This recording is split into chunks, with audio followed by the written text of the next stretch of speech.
तो हेलो दोस्तों, आज की वीडियो में आप सभी का स्वागत है। तो बच्चों, आज की वीडियो में हम ईएमआई निकालना सीखने वाले हैं। तो मेरे प्रिय दोस्तों और मित्रों, ईएमआई निकालने के लिए दोस्तों हमको कोई भी वस्तु या कोई भी हमको बाइक ली है या कोई भी व्हीकल लिया है, उसका दाम पता होना चाहिए। ठीक है, तो मान लीजिए हमने कोई बाइक लिया, उसका दाम 1 लाख रुपये है और ब्याज दर है 8% पर हमने उसे फाइनेंस करवाया है। और 24 महीने के लिए अगर उसकी ईएमआई निकालें तो वो क्या होगी।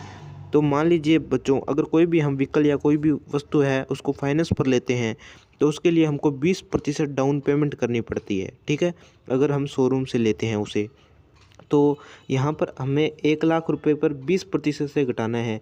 तो हम 1 लाख में से 20,000 रुपये घटा देंगे, क्योंकि हमने 1 लाख रुपये में से 20,000 रुपये डाउन पेमेंट कर दी है जो भी व्हीकल लिया है उसके लिए। ठीक है, तो 80,000 रुपये हमारे पास हैं जो हमको कंपनी को देने हैं ईएमआई के रूप में, यानी कि फाइनेंस की है उसको, तो 80,000 रुपये फाइनेंस हुए हैं। ठीक है, तो 80,000 रुपये, ठीक है, उसका ब्याज निकालना है सबसे पहले 80,000 रुपये का 24 महीने के लिए। तो ब्याज निकालने के लिए क्या करना है, जो मूलधन दिए यानी कि 80,000 रुपये, उसको ब्याज दर से मल्टीप्लाई करना है और जो प्रतिशत का सिंबल हटाकर बटे में 100 लिखना है। तो यहाँ पर मल्टीप्लाई करेंगे 8 से, और जो हमारा प्रतिशत का सिंबल था वो हटाकर हम बटे में क्या लिख देंगे, 100। ठीक है, तो यहाँ पर इंटू लगाकर 8 लिखते हैं और बटे में 100, जो भी आपकी प्रतिशत दर होगी वो आपको लिखनी होगी। ठीक है, डाउन पेमेंट पर से मल्टीप्लाई कर कर 0 से 0 काट दिया, 8 8 मल्टीप्लाई 64, 64 2 जीरो बच गए, पीछे 2 जीरो लिख दिए, तो 6400 रुपये हमारे 1 वर्ष का हो गया। ठीक है, हमको निकालना है 2 वर्ष का, तो हम 64 से 2 को मल्टीप्लाई कर देंगे।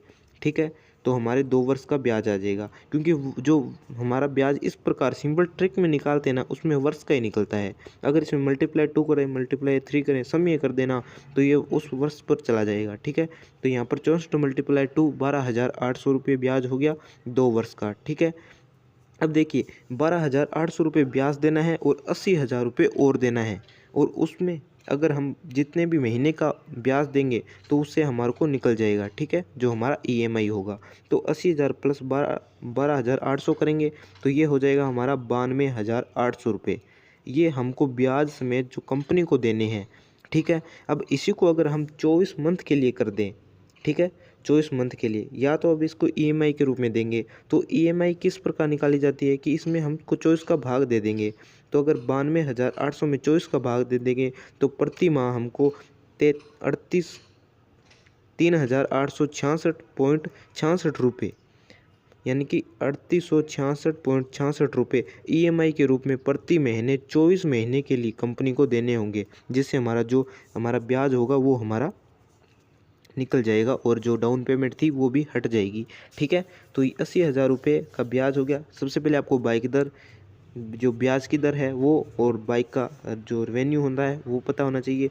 ब्याज निकालना है पहले आपको 2 वर्ष का। ठीक है, उसके बाद में आपको क्या करना है, ब्याज और जो हमारा मूलधन है उसको जोड़ देना है। जितने महीने के लिए आपने उसको फाइनेंस किया है उस महीने का भाग दे देना है। प्रति माह ईएमआई आपको निकल कर आ जाएगी। मिलेंगे नेक्स्ट वीडियो में। चैनल को सब्सक्राइब एंड लाइक जरूर करें।